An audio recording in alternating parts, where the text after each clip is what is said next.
ప్రియమైన సోదరిమణులారా, చల్లని చీకటిలో భద్రపరిచి ఆ తరువాత వాడిని విసిరి పారాయి. ఈరోజు సమాజంలో మనుషుల అవసరాల కొరకు ఈ పదాలను వాడుతున్నట్టుగా కనబడుతుంది. మనిషికి అవసరమైనది భద్రపరచబడుతుంది. మనిషికి కోరిక తీరిన తర్వాత విసిరి పారవేయబడుతుంది.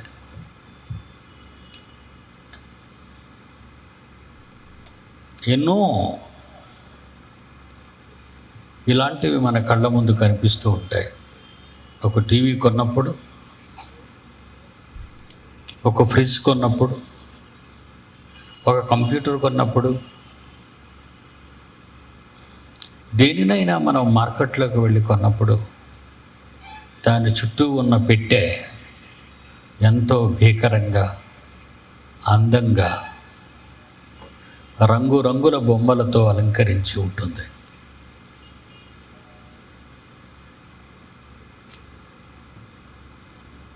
అందులో భద్రపరచబడుతుంది.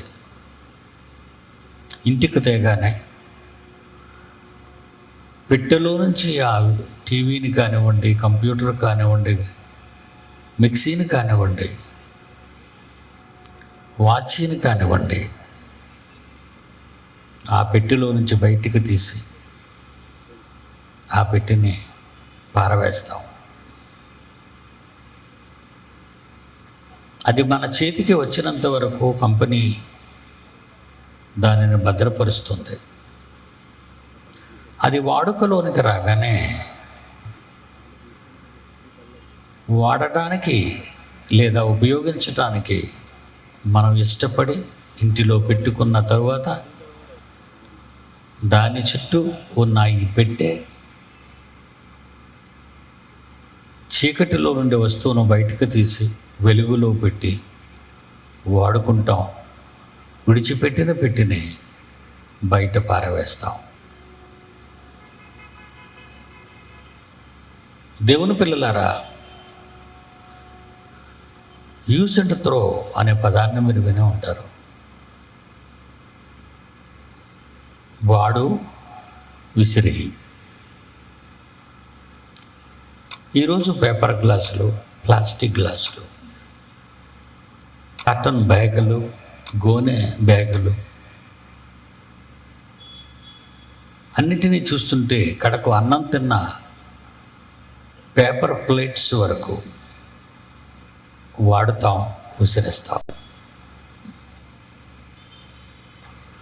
భద్రపరిచిన దానిని వాడుకుంటాం, ఆ తరువాత పనికిరాదని బయట పారేస్తాం. దేవుని మహాజ్ఞానంలోనికి మనం ప్రవేశిస్తే మనం వాడి పారేసే ప్రతి వస్తువు ప్రకృతిలో నుంచి వచ్చింది, నేల నుండి వచ్చింది. మనం వాడే ప్రతి వస్తువు దేనైనా చూడండి, నేల నుండే వచ్చింది. కడకు మనిషి కూడా, మనం ధరించుకున్న ఈ దేహం కూడా మట్టి నుండే వచ్చింది, మట్టి నుండే తీయబడింది అని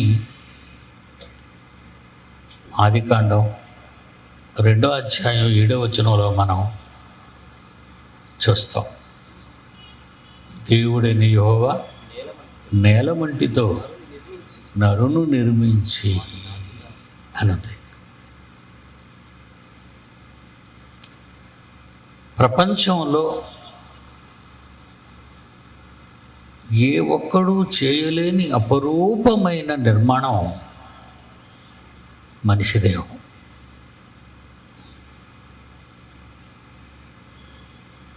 ఖలీఫా రాజు, అబుదుబై రాజు వీడు,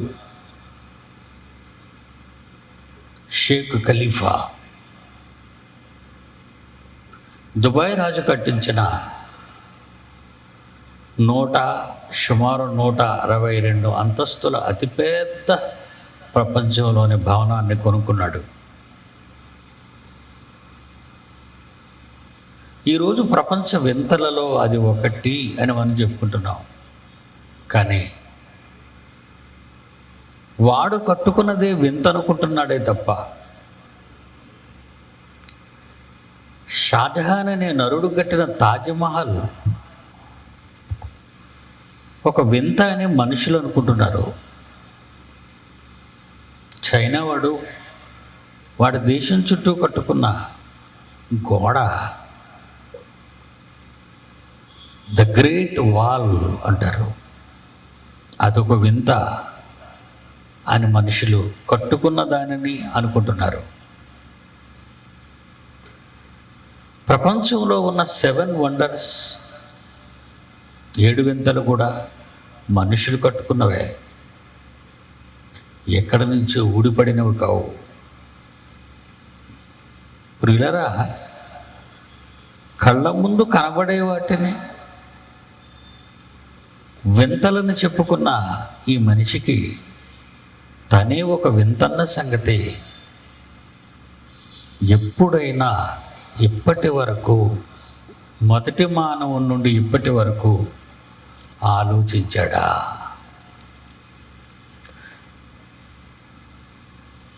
ప్రపంచంలో ఎవడో ఆలోచించకపోయినా దేవుడు మాత్రం తాను చేసిన నిర్మాణము, దేవుడిని యెహోవా నేల నుండి నరుని నిర్మించి అనంతే. దేవుడు నిర్మించాడు ఎవరిని? నిన్నే, నన్నే. ఆయన చేతితో చేసిన ఈ నిర్మాణం గురించి ప్రపంచంలో ఉన్న ఏ ఒక్కరైనా చెప్పుకుంటున్నారా అండి? ఎంతసేపు నీవు చేసుకున్నవే గొప్పవి అనుకున్న ఈ మూర్ఖుడు మనిషి దేవుడు చేసిన తన గురించి ఏనాడైనా ఆలోచించుకున్నాడా? గోడ పడిపోతే చైనాకి మళ్ళా గోడ కట్టుకోవచ్చు. ఎప్పుడైనా ఉగ్రవాదులు వచ్చి తాజ్మహల్ను బ్లాస్ట్ చేసేసి పగలగొట్టేసినా మరలా చలువురాళ్లతో తాజ్మహల్ కట్టొచ్చు. అంతకంటే బాగా కట్టొచ్చు కూడా ఇప్పుడున్న టెక్నాలజీ బట్టి.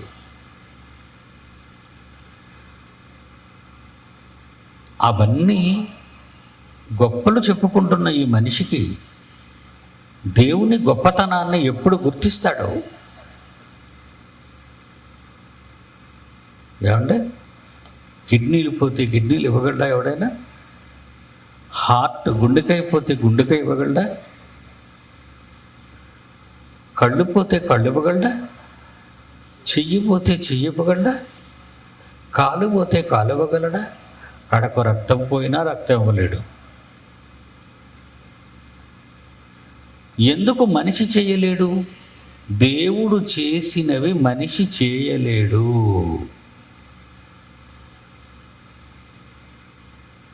వాడి దేశంలో వండర్ ఉంది, వీడి దేశంలో వండర్ వింత ఉంది, వీడి దేశంలో వండర్ వింత ఉందని ప్రతివాడు ఆ దేశంలో వండర్ ఉంది, ఈ దేశంలో వండర్ ఉంది, అక్కడ వింత ఉంది, ఇక్కడ వింత ఉందని బిట్ క్వశ్చన్స్ వేసి ఐఏఎస్ ఐపీఎస్ కూడా ఎవడైనా సెలక్షన్కి వెళ్తే ఇలాంటి ప్రశ్నలేనండి.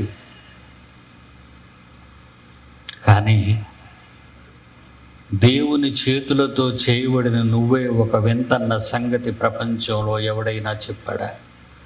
దేవుడు తన గురించి తానే చెప్పుకుంటున్నాడంటే అలా చెప్పుకునే వాళ్ళు మనం హేళన చేస్తాం, తన గురించి తానే చెప్పుకుంటుండని. ఎవడో చెప్పకపోతే దేవుడు తన గురించి తాను చెప్పుకోడా? మరి అసలు దేవుని గురించి ఎవరు చెబుతున్నారండి సమాజంలో? కీర్తనల గ్రంథంలో రాయించాడు, నీ గురించి నా గురించి తాను చేసిన చేతులతో తాను చేసిన నిర్మాణమైన మన దేహం గురించి దేవుడు కీర్తనల గ్రంథము 71వ అధ్యాయము, కీర్తనల గ్రంథము 71 7వ వచనం, నేను అనేకులకు ఒక వింతగా ఉన్నాను. వింత. ఆయన ఒక వింత మనిషి అంటాడు. వాడు పోకిరి వేషాలు చూసి వీడికి అర్థమైందా? వాడు చెడు అలవాట్లు చూసి వీడొక వింత మనిషి అంటున్నాడు. వాడి పిచ్చి చేష్టలు చూసి అంటున్నాడు ఈ మాట. కానీ దేవుడు నీ పిచ్చి చేష్టలు చూసి అనటం లేదు, వింతగా నువ్వు ఉన్నావని. నీ నిర్మాణం ఎంత వింతగా ఉన్నదో దేవుడే తన గురించి, తన నిర్మాణం గురించి, మన నిర్మాణం గురించి, తన చేతులతో చేసిన మన నిర్మాణం గురించి దేవుడు చెప్పుకుంటున్నాడండి. చూద్దాం.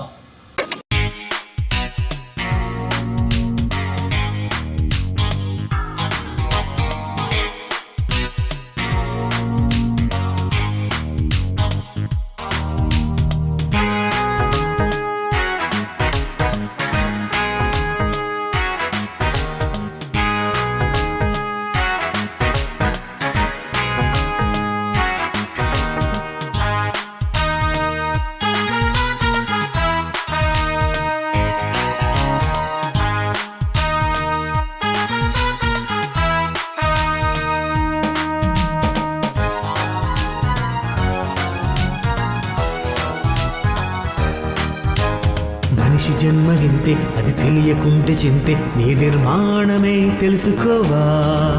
బ్రతుకుకుంది అర్థం, అది తెలియకుంటే వ్యర్థం, నీ బ్రతుకెందుకో తెలుసుకోవా. దేహాన్ని దేవుడు నిర్మించి, దేవుడు నీలోని ఉండాలని, దేహమే ఆలయం, ఎవరు కట్టలేరు ఈ మందిరం. మనిషి జన్మ వింతే, అది తెలియకుంటే చింతే, నీ నిర్మాణమే తెలుసుకోవా. బ్రతుకుకుంది అర్థం, అది తెలియకుంటే వ్యర్థం, నీ బ్రతుకెందుకో తెలుసుకోవా.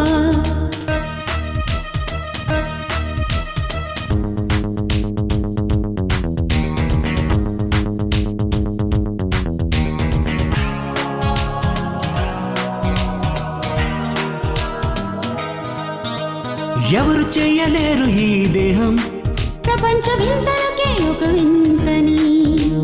మనిషి చెయ్యలేడు ఈ దేహం, మానవ మేధస్సుకి మరుగైనది. కన్ను పోతే కన్ను చెయ్యలేడు, కాలు పోతే కాలు చెయ్యలేడు, చెయ్యి పోతే చెయ్యి చెయ్యలేడు, కన్ను మూస్తే చెప్పి పంపగలడు. దేహాన్ని దేవుడు నిర్మించి, ఇచ్చిన ఈ వింత నిర్మాణము, దేహమే మనిషికి అందని అద్భుతం, అద్భుతం.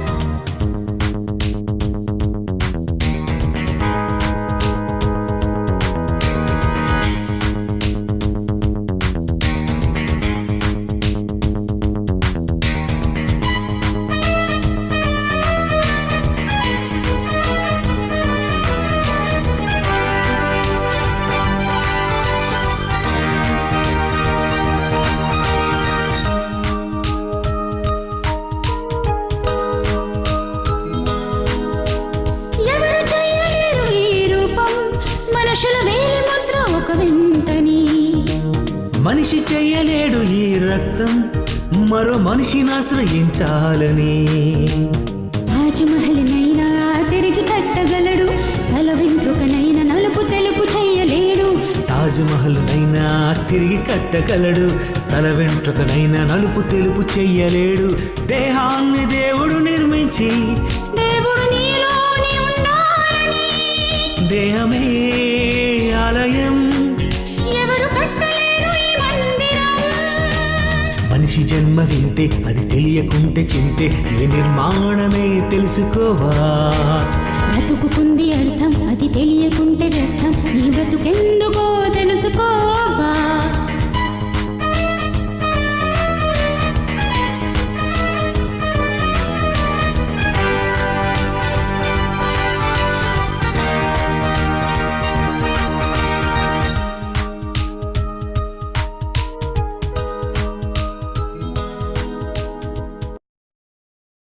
ప్రపంచంలో ఎవరికైనా దేవుడు చేసిన ఈ మహా నిర్మాణం ఎందుకు నీకు ఇచ్చాడో వాళ్ళకి ఇచ్చాడు ఎవరికైనా తెలుసా అండి? దేవుని యూజ్ కొరకు ఇచ్చాడు. God's use. పండు నీ ఇష్టం, నీ కోరిక కొరకు, నీ యూజ్ కొరకు. కాయ నీ యూజ్ కొరకు, పువ్వు నీ యూజ్ కొరకు, గొర్రె నీ యూజ్ కొరకు, నక్షత్రాలు నీ యూజ్ కొరకే, సూర్యుడు అది నీ యూజ్ కొరకే, పంచభూతాలన్నీ నీ యూజ్ కొరకే. మరి నువ్వు ఎవరికి యూజ్ అవుతున్నావు? లేదా యూస్లెస్సా? ఆలోచించండి. సరే, రోడ్ల మీద వెళ్ళిపోతున్నారు, ఇట్నుంచి పళ్ళు, అట్నుంచి పళ్ళు, ఇట్నుంచి పళ్ళు, ఇట్నుంచి పళ్ళు, అట్నుంచి పళ్ళు, అట్నుంచి పళ్ళు. విమానం ఎగురుతుంది, విమానం దిగుతుంది, విమానం ఎగురుతుంది, విమానం దిగుతుంది. యూస్లెస్. ఎవరి కోసం దిగుతున్నాయి? ఎవరి కోసం ఎగురుతున్నాయి? నీకోసమా? తప్పు చేస్తున్నావు మనిషి, తప్పు చేస్తున్నావు. ఆయన చేసిన మహా నిర్మాణం నువ్వేం చేస్తున్నావు? పాశ్చాత్య దేశాల్లో ఏమనుకుంటారో తెలుసండి? బైబిల్ చెబుతుంటే అమెరికాలో కానీ యూరప్ దేశాల్లో కానీ బైబిల్ చెబితే వాళ్ళు ఏమంటారో తెలుసండి? ఎక్కువ మంది గుడికి వెళ్ళడం మానేశారు. అందరూ గుడికి వెళ్తే పాస్టర్ల దొంగలు. అక్కడికి వెళ్ళి బాగా మారిపోయారండి, నాస్తికులుగా మారిపోయారు. ఎందుకంటే ఆడు పట్టుకుంటూ వదలడం. ఎప్పుడో ఎక్కడికో వెళతావని, చచ్చిపోతావని, చచ్చిపోయి ఏదో అవుతుందని, కనబడని చూడని దానికోసం ఎందుకయ్యా నువ్వు ఆలోచిస్తున్నావు? నువ్వెందుకు నాకు చెప్తున్నావు? ఎక్కడో స్వర్గం ఉందని, ఎక్కడో నరకం ఉందని, కనబడనిది చూడనిది దానికోసం మనం ఎందుకు ఆలోచించాలి? ఇప్పుడు మనం ఎలా ఎంజాయ్ చెయ్యాలో టైం వేస్ట్ చేయకుండా ఆలోచించండి. ఇది ప్రపంచ దేశాలలో ఉన్న అలవాటు.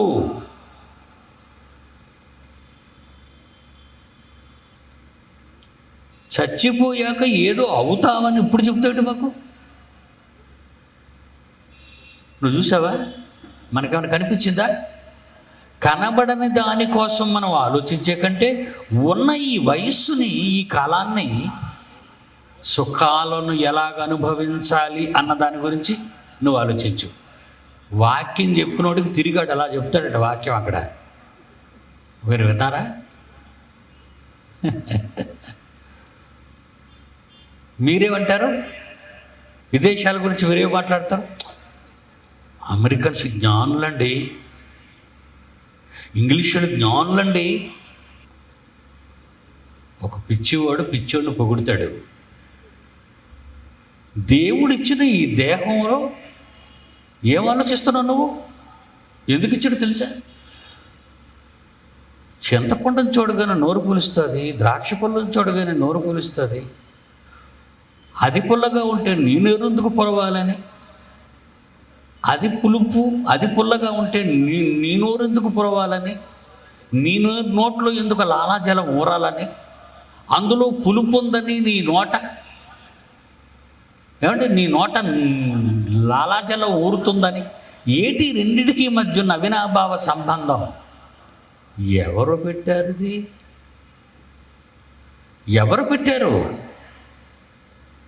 ఒక పండులో రుచి పెట్టాడు, ఆ రుచిని అనుభవించే నోటిని నీకు ఇచ్చాడు. ఎవరు చేశారు ఇదంతా? దానికి అది అలాగే జరుగుతుంది అంటాడు. అడే హక్కిన్సిగాడు. యాపల్కి అందం యాపల్లో ఉన్న రుచి, యాపల్కి బయట ఉన్న అందం యాపల్లో ఉన్న రుచి, నీ నాలుకకు ఎందుకు ఒక వింత అనుభూతి? ఎవడండి జ్ఞాని అనుకున్నవాడు? ఎవరిని మీరు జ్ఞానం అనుకుంటున్నారు? మహాజ్ఞానాన్ని బోధించేటప్పుడు ఎలా చెప్పాలో తెలుసండి? బడిలో అయితే బెత్తంతో కొట్టేయాలి. మన బడిలో బెత్తంతో కొట్టొచ్చండి. నా చిన్నప్పుడు నన్ను బెత్తంతో కొట్టేవారండి. అలా కొట్టబట్టి ఈరోజు ఇలా ఉన్నానండి. విద్యార్థి నమస్కారములు. నీ తల్లిదండ్రులకు నమస్సమాంజలులు, నిన్ను కొడితే మమ్మల్ని అరెస్ట్ చేస్తారట అనే స్థితి అండి ఇప్పుడు విదేశాల్లో ఉంది. తెలుసా మీకు? విదేశాల్లో లేదా ఒక ఇంగ్లాండ్లో ఒక బిడ్డ తండ్రితో అంటుంది, ఇంగ్లాండ్ దేశంలో లేదా అమెరికా దేశంలో ఒక బిడ్డ తల్లిదండ్రులతో ఏమంటుంది తెలుసా? నన్ను కొట్టావంటే పోలీస్ కంప్లైంట్ ఇస్తాను అంటుందట. కన్నది తల్లిదండ్రులు, కస్టడీలో పెట్టవలసినది తల్లిదండ్రులు. బైబిల్లో ఏముంది? హెబ్రీ పత్రిక, హెబ్రీలకు రాసిన పత్రిక 12వ అధ్యాయము 7వ వచనం, తండ్రి శిక్షంపని కుమారుడు ఎవడు? ఉందా లేదా? తండ్రి శిక్షం కుమారుడెవడు? ఒకవేళ ఎవడైనా తండ్రి శిక్షణలో లేకపోతే వాళ్ళని దేవుడు ఏమంటున్నాడో మీ బైబిల్లో రాయబడిందో మీరు ఇప్పుడు రాత్రి చూడాలి. ఒకవేళ తండ్రి శిక్షణలో ఎవరైనా ఉండకపోతే వాళ్ళని దేవుడు ఏమన్నాడో ఆ వచనంలో చూడండి. తండ్రి శిక్షింపని కుమారుడు ఎవడు? కుమారుడు ఒకవేళ మీరు అనుకుంటే ఆ తండ్రికి మిమ్మల్ని కన్న మీ తండ్రులు ఉన్నారే వాళ్ళకి శిక్షలో పాలు పొందుచున్నారు. ఒకవేళ తల్లిదండ్రుల శిక్షణలో మీరు ఉండకపోతే దుర్బీజులు. అమెరికాలో, ఇంగ్లాండ్ దేశం, యూరోప్ దేశాల్లో చట్టం చెబుతున్నాను, జాగ్రత్తగా వినాలి. చట్టం, తల్లిదండ్రులు ఎవరు పిల్లల్ని కొట్టకూడదు. పిల్లాడు భయపెడుతున్నాడు, నువ్వు కానీ నన్ను కొట్టావంటే పోలీసులకు అప్పగిస్తానంటున్నాడు కన్న తండ్రిని. ఇది అక్కడున్న లా, దేవుడు చెప్పిన బైబిల్లోని లా ఏమనుంది? తండ్రి శిక్షింపని కుమారుడెవడు? కుమారులైన వారందరూ శిక్షలో పాలు పొందుచున్నారే. ఒకవేళ తల్లిదండ్రుల శిక్షణలో మీరు ఉండకపోతే దుర్బీజులే. సామెతల గ్రంథము 13వ అధ్యాయము, తీయాలి బైబిల్ గబగబా. సామెతల గ్రంథము 13వ అధ్యాయము 24వ వచనం. 24వ వచనం, బెత్తము వాడని తల్లిదండ్రులారా, ఒకవేళ మీరు మీ పిల్లల మీద బెత్తం వాడకపోతే తన కుమారునికి విరోధి. కుమారుని ఎవరైతే ప్రేమిస్తారో వానిని శిక్షించాలి. 23 సామెతల గ్రంథము 13-14 వచనాలు, నీ బాలురను శిక్షించుట మానుకొనకము అని దేవుడంటే, మీ బాలురను శిక్షింపకము, జైల్లో పెడతాం అంటున్నారు అమెరికన్స్ను, ఇంగ్లీష్ వాళ్ళను. దేవుడు ఏమంటున్నాడు? నీ బాలురను శిక్షించుట మానకము, బెత్తముతో వానిని కొట్టిన ఎడల వాడు చావకుడును. బెత్తముతో కొట్టిన ఎడల పాతాళమునకు నిత్యాగ్ని దండనకు పోకుండా వాని ఆత్మలను నీవు తప్పించెదవు. ఇది దేవుని రాజ్యాంగం, ఇది దేవుని ధర్మాసనం ఇచ్చిన తీర్పు. ఎలాంటి చట్టాన్ని చేశారండి? వాడు తండ్రిని బెదిరిస్తున్నాడు. ఒక ఇంగ్లాండ్ వాడు తండ్రిని ఏమని, డాడ్ నువ్వు మాటికి కొడితే నేను పోలీస్ రిపోర్ట్ ఇస్తాను, మా టీచర్కి చెప్తాను అన్నట్టు. ఇది వినండి, ఆ టీచర్ పోలీస్ కంప్లైంట్ ఇస్తుందట. అప్పుడు వీళ్ళు బాగా కన్న వీడిని తీసుకెళ్ళి లోపలేస్తారట. ఏంటండి అన్యాయం? అలాంటి దేశాలకు వెళ్ళడానికి ఎందుకర్రా చెంకలు కొట్టుకుంటున్నారు మీరంతా? దొరకదు. వాడు చెప్పేది వాక్యం కాదు, దేవుని జ్ఞానానికి భిన్నంగా ప్రవర్తిస్తున్న అపవాది కుమారుడు వాడు. డబ్బు బాగా ఇచ్చాడు, అందుకే వాడికి ఒరే నువ్వు జల్లైరా ప్రపంచం అంతా డబ్బుని, జనాన్ని నా పక్కకి తెచ్చేయరా. యేసు ప్రభుకి దగ్గరకు వచ్చి అదే అంత దయ్యం. ఈ లోక రాజ్యాలన్నింటినీ చూపించి ఒక మాట అందా ఆయనతో, నువ్వు నా కాళ్ళకు మ్రొక్కితివా, ఇవన్నీ నీకు ఇచ్చేస్తాను. ఆనాటి నుంచి ఈనాటి వరకు ఆ యేసు తమ్మునిగా, ఆ దుష్ట శక్తికి తల వంచిన వీరునిగా ఎదుర్కొంటున్నానే తప్ప అడుక్కోవటం లేదు. దేవుని పిల్లలారా, వింత ఏమనుకుంటున్నావు? దేవుడిచ్చిన ఈ దేహాన్ని దేవునికి ఇవ్వకుండా ఏం చేస్తున్నావు? దీన్ని వాడుకుంటున్నావా? వాడుకొని పారేస్తావా? యూజ్ అండ్ త్రో నువ్వు, యూజ్ అండ్ త్రో నువ్వు, యూజ్ అండ్ త్రోవా? అమెరికాలో భార్యలు యూజ్ అండ్ త్రో, అమెరికాలో భర్తలు యూజ్ అండ్ త్రో. డేటింగ్ అంటే తెలుసు కదా మీకు? డేటింగ్ అంటే తెలుసు కదా? ఒక సంవత్సరం మన ఇద్దరం శృంగారం చేసుకుందామా? చేసుకుందాం. ఆ తర్వాత నువ్వు నన్ను యూస్, త్రో, నేను నిన్ను యూస్, నెక్స్ట్ త్రో. ఆ తర్వాత ఇంకొకటి క్యాచ్, క్రికెట్ బాల్లోకి వెళ్ళిపోతాను మరోటి చేతిలోకి. ఆ తర్వాత బ్యాట్తో వేస్తాడు. అప్పుడు మూడో వాడి దగ్గరికి వెళ్తాను. ఏమి చరిత్ర నాయన ఇది, ఏమి చరిత్ర. ఆదాము చేసిన తర్వాత దేవుడు ఎంతమంది అవ్వలు తీశాడు బయటికి? ఆదాము చేసిన తర్వాత దేవుడు ఎంతమంది అవ్వలు తీశాడు బయటికి? ఒక అవ్వ సాలదేటానికి. అమెరికా వాళ్ళు, ఇంగ్లాండ్ వాళ్ళు, విదేశాల్లో ఒక అవ్వ సరిపోదట వాళ్ళకి. ఎంతమంది అవ్వలు వచ్చినా రెడీ. ఎక్కడ కల్చర్ ఇది? బైబిల్ తెలుసు వాళ్ళకి. అమెరికా నుంచి కానీ, ఇంగ్లాండ్ నుంచి కానీ, కెనడా నుంచి కానీ, ఆస్ట్రేలియా నుంచి కానీ ఈ దేశం వస్తే వాడికి ముందు బోధ చెయ్యాలి మనం. ఏమని? ముందు నీ దేశంలో జరుగుతున్న దరిద్రపు పరిస్థితిని చెక్కబెట్టి ముందు అక్కడ వెళ్ళి వాక్యం చెప్పు. అక్కడ వాక్యం చెప్తే నిన్ను మూసేస్తారు. ఇక్కడ వాక్యం చెప్తే నిన్ను తలనెక్కించుకుంటారు. ఎందుకంటే నీ చేతిలో ఉన్న డాలర్ని చూస్తున్నారే తప్ప, నీ జోబులో ఉన్న పౌండ్ని చూస్తున్నారు తప్ప బైబుల్ పట్టడం లేదు. యూజ్ అండ్ త్రోవా. భార్యలు యూజ్ అండ్ త్రోవా, భర్తలు యూజ్ అండ్ త్రోవా, పిల్లలు ఎవరెవరికి పుట్టారో తెలీదా? యూజ్ అండ్ త్రో ఆడును. వీళ్ళిద్దరికీ యూజ్ అండ్ త్రో ఆడు. మనోళ్ళు కూడా ఈ మధ్య ఆడపిల్ల పుడితే త్రో, కుళ్ళకాలంలో త్రో, డస్ట్బిన్లో త్రో, రోడ్డు పక్కన త్రో. పుట్టింది ఎవరో తెలుసా? సాక్షాత్తు జీవము గల నీ తండ్రికి కూతుర్రా. ఆ నిర్మాణం నువ్వు చేయగలవురా?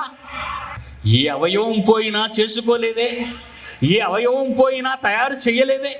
అలాంటి సంపూర్ణ అవయవాలు కలిగిన ఒక తల్లిని గర్భాన్న పుడితే పారేయటానికి నీ మనసు ఎలాగొచ్చింది? అమ్మ, తల్లి, జనని అనమంటారు దాన్ని, మాత అని. మతం ఎక్కువై, కామం ఎక్కువై, అడ్డుకున్నవాడు లేక, చిన్ననాటి నుండి నిన్ను భయపెట్టేవాడు లేక, నాలాంటి తండ్రి నీకు లేకపోవటం వలన నువ్వు ఇలా నీచ నికృష్ట భయంకరమైన జీవితంలో పుట్టి పెరిగావు.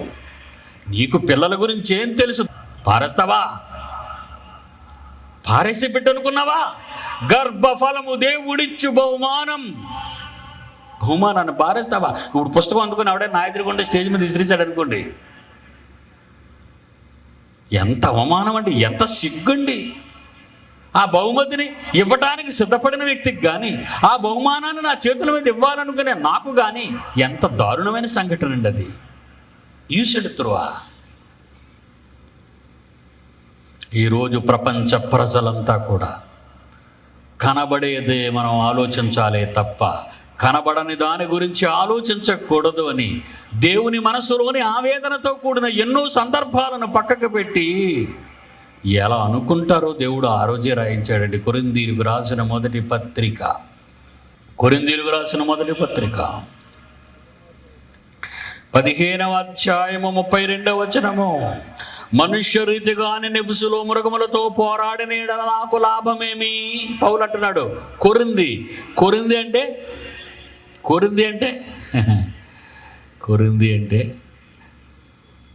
ఏథెన్స్, గ్రీస్, యూరోప్లో ఉన్నవాళ్ళు ఎవరంటున్నాడు? మృగాలు. అకయ, మాసిదోనియా, గ్రీస్, ఏమండి మృగములు అంటున్నాడు వాళ్ళని. మృగాలవి. ఎప్పటికీ? పౌలు ప్రయాణించిన మొదటి 100 సంవత్సరాలలోనే ఆయన వ్రాసిన పత్రికలలో యూరప్ దేశాలలో ఉన్నవారిని ఏమంటున్నాడు? మృగాలు. ఈరోజు పిడి సుందర్రావే వాళ్ళు మృగాలని 1900 సంవత్సరాల తర్వాత మీకు చెప్తున్నాడు. ముందుగా మృగాలవి. ఆ మృగాలు ఏమనుకుంటున్నాయి? 33వ వచనంలో, రేపు చనిపోదము గనుక తిందము త్రాగుదు. ఎప్పుడు చచ్చిపోతాం, ఎప్పుడు పరలోకానికి వెళ్తాం, ఇదంతా ఉట్టి బూట. ముందు వయసు ఉంది, ఎంజాయ్, కమాన్ ఎంజాయ్. యవనాన్ని పాడు చేసుకోకు. ఎయిడ్స్ ఎక్కడుందో వెతుకు, ఎంజాయ్. ఏమంటారటండి వాళ్ళు? యూరోపియన్స్ ఏమంటారు రవి? ఇంగ్లాండ్ కూడా యూరప్ దేశాల్లో కదా ఉంది, యూరప్ ఖండంలోనే కదా ఉంది. ఏమంటున్నారు యూరోపియన్స్? రేపు చనిపోదము గనుక తిందుము త్రాగుదుము. అబ్బా, వాట్ ఏ వండర్ఫుల్ కల్చర్ అండి. 1900 సంవత్సరాలుగా ఈ మనసులో ఉన్నది ఇదేనండి. ఆ రోజు మా అన్న పౌలు అన్నాడు, ఈరోజు ఆయన తమ్ముడుగా నేను అంటున్నాను. ఖచ్చితం అండి ఇది.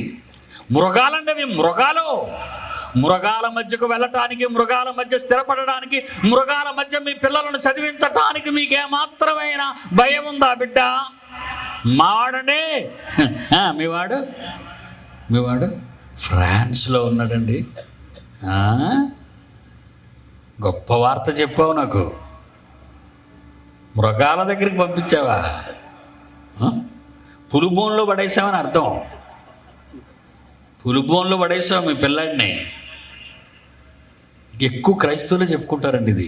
మా పిల్లోడు అమెరికాలో సెట్లో గ్రీన్ కార్డు ఇచ్చారండి మాకు. Green card. ఇంకేం కార్డు ఇమ్మంటావు?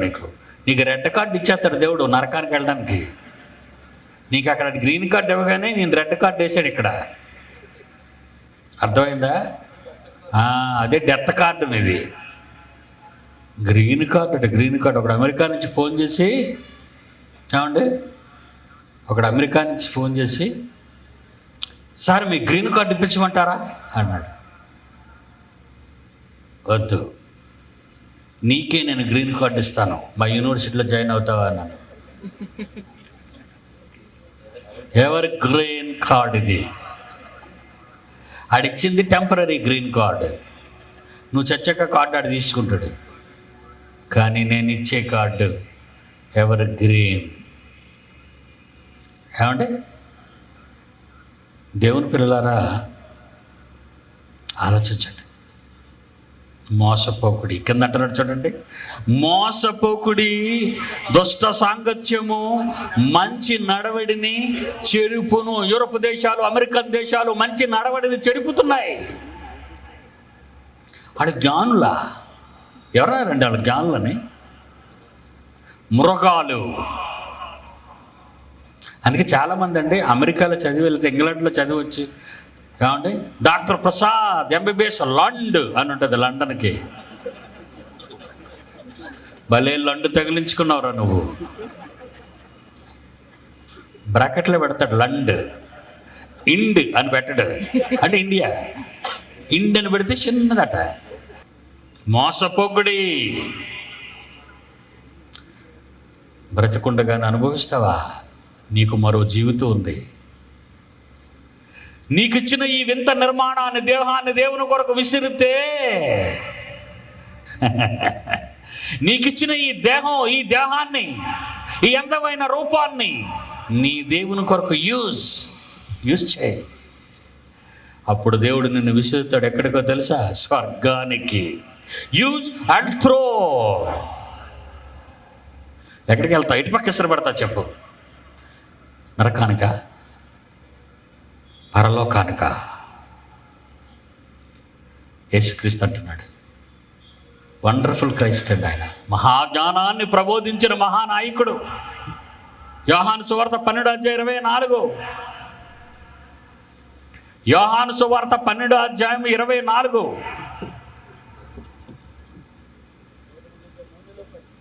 గోధుమ గింజ భూమిలో పడి చావకపోతే అది ఒంటిగానే ఉండిపోతాయి. కానీ అది దేవుని కొరకు చస్తే, నీ దేహం, నీ తనువు, నీ శరీరం దేవుని కొరకు చస్తే విస్తారముగా ఫలించును. నిజమా? రైతన్నా నువ్వు చెప్పన్నా, ఇది నిజమేనా? రైతన్నా నువ్వు చెప్పన్నా, విత్తనం నేలలో పడి చావాలి. ఆ సెమినార్ స్థలాన్ని చూశారండి? అక్కడ దాన్ని కానీ ఇక్కడ దీన్ని కానీ మైదానాన్ని కానీ ఎందరు ఆడపిల్లలు, ఎందరు మగపిల్లలు రాత్రింబగళ్ళు కాయ కష్టం చేస్తున్నారండి. నీ దేహాన్ని దేవుని కొరకు ఉపయోగించు. అదే యేసు చెప్తున్నాడు. నువ్వు ఎలా యూజ్ అవ్వాలో తెలుసా? దేవుడిచ్చిన ఈ దేహాన్ని ఎందుకు యూజ్ చేయాలో తెలుసా? ఎందుకు భద్రపరిచాడో తెలుసా? దీన్ని భద్రపరిచి నీకు ఇచ్చాడు, తెలుసు కదా? దీన్ని భద్రపరిచి నీకు ఇచ్చాడు దేవుడు. దీన్ని భద్రపరిచి నీకు ఇచ్చాడు. ఈ దేహాన్ని తీయడానికట కుమ్మరివాడు ఈ మట్టిని కొన్ని కోట్ల, వందల కోట్ల సంవత్సరాలు నీళ్లలో నానబెట్టాడు పాకం బాగా రావడానికి. కుమ్మరివాడిని అడగండి. నీవు కుమ్మరివాడి దగ్గరికి వెళ్ళి అడిగితే ముందు మట్టిని నానబెడతాడు. అలా నానబెట్టిన మట్టి నాని నాని నాని నాని నాని అప్పుడు దానిని పిండితే, నొక్కితే అది పాకంగా సాగుతుంది. అంటే కుమ్మరివానికి అనుకూలమైన రూపంగా అది మారిపోద్ది. చక్రం మీద జిగురు మట్టిగా మారాలది. అలా మారటానికి కొన్ని వందల కోట్ల సంవత్సరాలు నీళ్లలో నానిందే నీ దేహాన్ని చేసిన మట్టి. చూస్తావు బైబిల్లో ఆదికాండము 1వ అధ్యాయము 2వ వచనం చూడండి దేవుని పిల్లలారా. 2వ వచనం, ఆదికాండం 1వ అధ్యాయం 2వ వచనం. భూమి నిరాకారముగాను శూన్యముగాను ఉండేది, ఆ అగాధ జలములపై చీకటి ఉండి ఆ భూమి నీళ్లలో ఉండి కనబడుతుంది. చూడు, భూమి నిరాకారము శూన్యముగాను ఉండెను, చీకటి అగాధ జలముల పైన కమ్మి ఉండెను. ఏమండి? నీళ్లలో నుండి తీసినట్టుగా ఉంది చూడండి. తర్వాత వచనాల్లో భూమిని ఎక్కడి నుంచి తీశాడట? భూమిని ఎక్కడి నుంచి తీశాడు? 7వ వచనం, దేవుడు ఆ విశాలము చేసి విశాలము క్రింద జలములను విశాలం మీది జలములను వేరుపరచగా ఆ ప్రకారం ఆయను. 9వ వచనం, ఆకాశము క్రిందనున్న జలములు ఒక చోటనై కూర్చబడి ఆరిన నేల కనబడును గాకని ఆజ్ఞ ఇయ్యగా ప్రకారం ఆయను. అంతవరకు తడిసిపోయింది మట్టి. అంతవరకు మనం ఉన్న ఈ భూమి నీళ్లలో నానింది. ఎంతకాలమో తెలుసా? కొన్ని వందల కోట్ల సంవత్సరాలు నానింది నీటిలో. పేతురు 2వ పత్రిక 3వ అధ్యాయం, పేతురు 2వ పత్రిక 3వ అధ్యాయము 5వ వచనం చూడండి ప్రియులారా. ఏలయనగా పూర్వము నుండి ఆకాశముండెననియు నీళ్లలో నుండి నీళ్ల వలన సమకూర్చబడిన నేల ఆనంది. చూడండి మీ బైబిల్లో. సైన్స్కి ఏమందుతుందండి ఇది? సైన్స్కి ఏమైనా అందుతుందా ఇది? నీళ్లలో నుంచి తీశాడు మట్టి. ఎంతకాలం నానిందో తెలుసా? వందల కోట్ల సంవత్సరాలు నీళ్లలో నానింది నేల. 2వ అధ్యాయం 7వ వచనం, నేల నుండి నరుని నిర్మించి. ఎక్కడి నుంచి తీశాడట మానవ దేహాన్ని, శరీరాన్ని? నేల మట్టి నుండి నరుని చేసి ఇన్ని వందల కోట్ల సంవత్సరాలు నీళ్లలో నానబెట్టి సర్వేశ్వరుడే తన బలీయమైన చేతులతో నీకు బొమ్మను చేస్తే, నీ బొమ్మను చేస్తే, బొమ్మమైన నీలో, బొమ్మగా ఉన్న నీలో జీవము లేకపోతే తనలో ఉన్న జీవాన్ని ఆత్మగా విడగొట్టి బొమ్మలోనికి పంపి మనిషిగా చేసి భూమి మీద కంపితే ఏం చేస్తున్నావు బిడ్డ? వందల కోట్ల నాటి దేవుని ప్రణాళికను నీ 60-70 ఏళ్ల పాపిష్టి జీవితానికి ఒకవేళ ఇస్తే త్రో, విసిరేస్తాడు నిన్ను. ఎక్కడికి? నీ చాగ్ని దండన. ఎవడికండి తెలుసు బైబిల్ ఏముండి చెప్తాడు? ఈ 60 ఏళ్ల జీవితంలోకి వచ్చి నీ దేవా నాకు మంచి బొవ్వ పెట్టవా, దేవా నాకు మంచి ఇల్లు కట్టవా, దేవా నాకు మంచి కారు కొనవా, ఇయ్య ప్రార్థనలో 100 కోట్ల నాటి ఆయన ప్రణాళిక. ఆయన ప్రణాళికలో, ఆయన మనసులో ఉన్న నువ్వు భూమి మీదకి వచ్చి ఆయన కొరకు బ్రతకటానికి బదులు ఇంకా నీ దుర్మార్గపు శరీర తాత్కాలిక అశాశ్వత కోరికలను తీర్చుకొనడానికి భూమి మీద నువ్వు బ్రతుకుతున్నావు కాదా? ఒప్పుకోడాయన.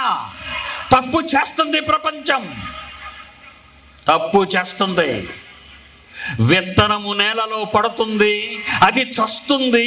ఆ తరువాతది చదవండి 12వ అధ్యాయం యోహాను సువార్త 24వ వచనం ఇందాక చదివాం. గోధుమ గింజ భూమిలో పడి చావకపోతే అది ఒంటిగానే ఉండిపోతుంది, అది చచ్చిపోతే విస్తారముగా ఫలిస్తుంది. ఇది యూజ్ అండ్ త్రో బాడీ కాదు, use and prove, use and go to heaven. ఏమండి? నువ్వు దేవుని కొరకు పెరగాలి, గ్రో, యూజ్ అండ్ గ్రో. దేవుని కొరకు పెరుగు, దేవుని కొరకు ఫలించు, విస్తారమైన మొక్కగా మొలిచిపోతుంది. ఫిలిప్పీలకు రాసిన పత్రిక 1వ అధ్యాయం 19వ వచనం చదవండి దేవుని పిల్లలారా. ఫిలిప్పీలకు రాసిన పత్రిక 1వ అధ్యాయం 19వ వచనం. మరియు నేను ఏ విషయములో సిగ్గుపడక ఎప్పటి వలెనే ఇప్పుడును పూర్ణ ధైర్యముతో బోధించుచున్నాను. నా బ్రతుకు మూలముగానైనను సరే, చావు మూలముగానైనను సరే, క్రీస్తు నా శరీరమందు ఘనపరచబడాలి. క్రీస్తు నా శరీరమందు ఘనపరచబడాలి. Use and prove, not used throw. 100 సంవత్సరాలు, కోట్ల సంవత్సరాలలో నిన్ను మట్టి అనే ఈ భూమి అనే పదార్థములో ఆకాశ జలములను సైతము మీద ఉంచి నానబెట్టిన మట్టి నుండి వచ్చిన వాళ్ళే ఈ మానవ ఆకారాలలో ఉన్న ప్రపంచ మనుష్యులు. కుమ్మరి ఆయన, చేతి పని మనం, ఆయన చేసిన నిర్మాణాలను మనమంతా కొన్ని 100 కోట్ల సంవత్సరాలలో మహాజలాలు, ఆకాశములో ఉన్న మహాజలాలు, ఆ జలాలలో నానబెట్టిన నిన్ను ఆరిన నేల చేసిన తరువాత కావలసిన మట్టిని తీశాడు బొమ్మను చేయటానికి. అదే నీ ప్రారంభ తండ్రి ఆదాము. అతని నుండి వచ్చిన వాళ్ళమే మనమంతా. పౌలది గుర్తించుకున్నాడు, పౌలది మనసులో పెట్టుకున్నాడు. ఏమి రాయిస్తున్నాడు చూడండి, దేవుని మనసు రాస్తున్నాడు అక్కడ. ఏమని? నా బ్రతుకు మూలముగానైనను, నా చావు మూలముగానైనను క్రీస్తు నా శరీరమందు ఘనపరచబడాలి. 21 నా మట్టుకైతే బ్రతుకుట క్రీస్తే, మరణమైతే లాభం. పరలోకానికి వెళ్ళిపోతాను. దాని కింద వచ్చిన ఆయనను 22 ఆయనను శరీరముతో నేను జీవించుటయే నాకున్న పనికి ఫలసాధనమైన ఎడల నేనేమి కోరుకొందునో తోచలేదు. 24 నేను శరీరమందు నిలిచియుండుట మిమ్మును బట్టి అవసరమై ఉన్నది, మరి అవసరమై ఉన్నది. దేవుడు ఈ దేహాన్ని నీకు ఎందుకు ఇచ్చాడో తెలుసా? నా పిల్లలు ప్రొజెక్టర్లు కొనుక్కున్నారు, సౌండ్ సిస్టమ్ కొనుక్కున్నారు. నేనేం డబ్బులు ఇవ్వనండి. వాళ్ళ కష్టార్జితంతో ప్రొజెక్టర్ కొనుక్కుంటున్నారు, సౌండ్ సిస్టమ్ కొనుక్కుంటున్నారు, వ్యాన్ కొనుక్కుంటున్నారు, వాటి మీద పొయ్యి పెట్టుకుంటున్నారు, గ్యాస్ సిలిండర్ పెట్టుకుంటున్నారు, పక్కన మీ పల్లెలకు వెళుతున్నారు, ఆ పల్లెలో వండుకుంటున్నారు, ప్రభుని వాక్యం ప్రకటిస్తున్నారు. ఆహా, నా వారసులు ఎంత గొప్పవాళ్ళు. దేవుడు నాకు ఇచ్చిన నా పిల్లలు ఎవరి ధనాన్ని ఆశించలేదు, విదేశాల సొమ్ము కొరకు ఎగబడలేదు, విదేశాల డబ్బు కావాలని దొంగ రాతలు రాయలేదు. జ్ఞానము ఇక్కడే ఉందని, యేసును చూడడానికి వెళ్ళిన తూర్పు దేశాల్లో ఇండియా అన్నది ఉంటే యేసు పుట్టాడని జ్ఞానులని చెప్పింది బైబిల్. యూరప్ దేశాల నుండి రాలేదు, వెస్ట్రన్ కంట్రీస్ నుంచి రాలేదు, వెస్ట్ ఏషియా నుంచి రాలేదు, లేదా యూరప్ నుంచి రాలేదు. తూర్పు నుంచి వచ్చారు జ్ఞానులు. ప్రభు పుట్టగానే నక్షత్రాలు కదలికలను బట్టి ఒక మహానాయకుడు వచ్చాడు భూలోకానికని తెలుసుకున్న జ్ఞానులు తూర్పు దేశాలలో ఉన్నారు, యూరప్ దేశాలలో కాదు, పశ్చిమ దేశాలలో కాదు. ఆ తూర్పు దేశాలలో నీ ఉన్న దేశమే ఇండియా. ఆ ఇండియాలో ఉన్న మీరే జ్ఞానులు కావాలి. దేవుని పిల్లలారా, ఎంత గొప్ప సంగతి ఇది. నా మటుకైతే బ్రతుకుట క్రీస్తు, చావు అయితే లాభము. నేను బ్రతికి ఉండుట, నేను శరీరమందు నిలిచి ఉండుట మిమ్మును బట్టి అవసరమై ఉన్నది. కొన్ని వందల కోట్ల సంవత్సరాల చీకటిలో ఉన్న నిన్ను, మట్టిగా ఉన్న నిన్ను, జిగురు మట్టిగా ఉన్న నిన్ను ఏం చేశాడో చదువుతావా? యోబు గ్రంథము 10వ అధ్యాయము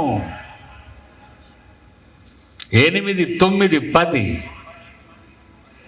యోబు గ్రంథము 10వ అధ్యాయము 8, 9, 10.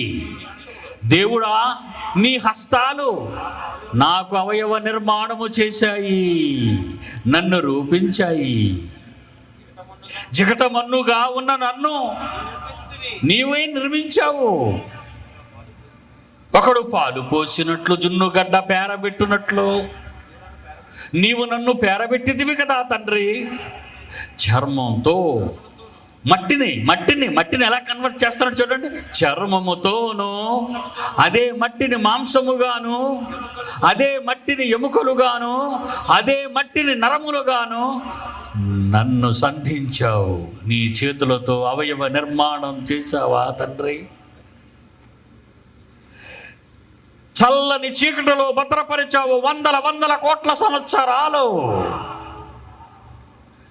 విసిరి పారవేయవలసిన నా జీవితాన్ని యూజ్ అండ్ త్రోగా భూమి మీద నా అవసరాలకు ఈ శరీరాన్ని వాడకుండా నీ కొరకు వాడుకొని ఆ మహాలోకానికి పంపించు తండ్రి. అది నీ జీవితం, అది నీ బ్రతుకు, అది నీ చరిత్ర. అది ఈనాటి చరిత్ర కాదు, అది గ్రీకుల చరిత్ర, మొఘలుల చరిత్ర కాదు, అది బాబిలోనియన్ చరిత్ర కాదు. ఆఫ్టర్ ఆల్ హండ్రెడ్స్ ఇయర్స్ అంతేది, వందల సంవత్సరాలు చరిత్రవి. కానీ నీ చరిత్ర వందల కోట్ల సంవత్సరాల చరిత్ర. అగాధ జలములపై చీకటి, ఆ చీకటి క్రింద జలములు, ఆ జలముల క్రింద మట్టి, ఆ మట్టిలో నుండి నిన్ను తీశాడు నీ తండ్రి. అవయవ నిర్మాణము చేసి భూమి మీదగా పంపించాడు నీ తండ్రి. ఆ నిర్మాణములో ఉన్న నీవు ఎవరి కొరకు నీ దేహాన్ని ఇస్తున్నావు చెప్పు. నిత్యాగ్ని దండనకు విసురుకుంటావా, నిత్య జీవానికి వెళతావా? నిర్ణయం ఈ రాత్రి మీకే విడిచిపెడుతున్నాను. ప్రతి మెడిసిన్ని చూడండి, వాడబడే ప్రతి మెడిసిన్ ఈరోజు మందుల షాప్కి వెళ్ళండి, అక్కడ కొన్ని మందులు ఉంటాయి. ఆ మందుల పెట్టి మీద ఒక పదం రాయబడుతుంది. ఏంటో తెలుసది? Keep in a cool and dark place. ఇది వాడాలంటే, ఇది మానవ రోగాలను తీయాలంటే, నీ శరీరంలో ఉన్న రోగాన్ని పోగొట్టాలంటే ఈ మందు వాడే వరకు చీకటిలో, చల్లని చీకటిలో భద్రపరచబడి ఉంటుంది ఆ ప్యాక్ మీద. ఎవరైనా డాక్టర్లు ఉంటే అడగండి. మా దగ్గర ఉంది ఒక డాక్టర్, నిలబెడతాను, అసిస్టెంట్ ప్రొఫెసర్ గుంటూరు, నిలబడి తల్లి ఏమ్మా ఈ పదం పెట్టి మీద ఉందంటావా లేదంటావా? ఉంది. మనం వాడే మందు మనకు ప్రాణభిక్ష పెట్టాలి అంటే ఆ మందు ఫ్రిడ్జ్లో నుంచి తీసిస్తాడు నీకు. మెడికల్ స్టోర్కి వెళ్ళి అడుగు, ఆ మందు నీకు లోపల నుంచి తీస్తాడు. ఏమంటే మరి ఫ్రిడ్జ్లో పెట్టారు, వారు అందరూ వెళ్తురుండదా అంటే ఇప్పేటప్పుడే లైట్ వెలుగుతుంది, అలా మూసేగానే లైట్ ఆరిపోతుంది. అది చల్లని చీకటిలో భద్రపరచబడిన మెడిసిన్. ఎందుకో తెలుసా? నీ ప్రాణాన్ని నిలబెట్టేదే చల్లని చీకటిలో భద్రపరిస్తే నిన్నే తీసే ముందు చల్లని చీకటిలో నుంచే తీశాడు బిడ్డ.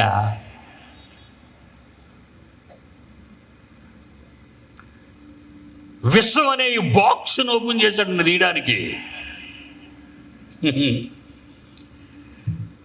విశ్వం అనే ఈ మహా బాక్స్ను ఓపెన్ చేశాడు. జలాలను పక్కకు వెళ్ళమన్నాడు, 6 నెలల పైకి రావాలన్నాడు. అప్పుడు తీశాడు మట్టిని. నీ తండ్రిని నా తండ్రిని మొదట తండ్రి ఆదాముని చేశాడు. ఆ ఆదాము నుంచే మనం అంతా పుట్టుకొచ్చాం. ఇది నీ చరిత్ర. ఆశ్చర్యపోతున్నావా?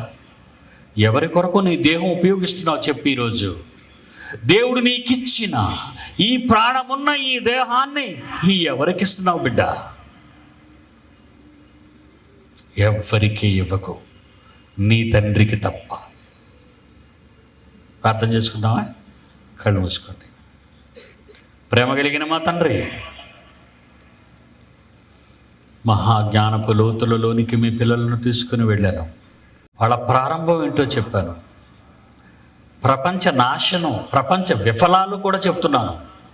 మనుషుల మట్టి వెర్రి జ్ఞానాన్ని చూపిస్తున్నాను. ఇప్పటికైనా ప్రతి వారి మనోనేత్రాలు తెరవండి. యుగ సంబంధమైన దేవత మహాజ్ఞానం వీరికి తెలియకుండా ప్రతి వారి మనోనేత్రాలకు అంధత్వాన్ని కలుగజేసిన దుష్టశక్తి బారి నుండి పిల్లలను కాపాడి 28వ జాతీయ లేఖనాల పరిశోధనగా దేశము నలుమూల నుండి వచ్చిన మీ పిల్లలకు మహాజ్ఞానాన్ని వినిపింపచేస్తున్నందుకు వందనాలు. ఎందరో నీ పిల్లలు తండ్రి ఈ జిల్లాలో ప్రయాసపడి కష్టపడి చెమటూడ్చి సంపాదించిన కష్టాన్ని మహాజ్ఞానాన్ని వినిపించటానికి ఖర్చు చేసిన కుటుంబాలన్నింటినీ దీవించండి. ఈ సభలో కూర్చున్న ప్రతి బిడ్డ మీ బిడ్డగా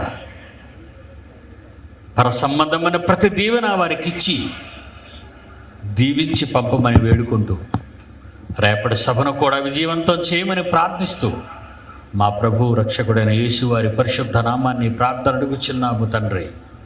ఆమేన్. మన తండ్రి అయిన దేవుని ప్రేమ, కుమారుడైన యేసుక్రీస్తు వారి కృప, పరిశుద్ధాత్మ దేవుని అన్యోన్య సహవాసం సదాకాలం మనందరికీ తోడై నడిపించునుగాక.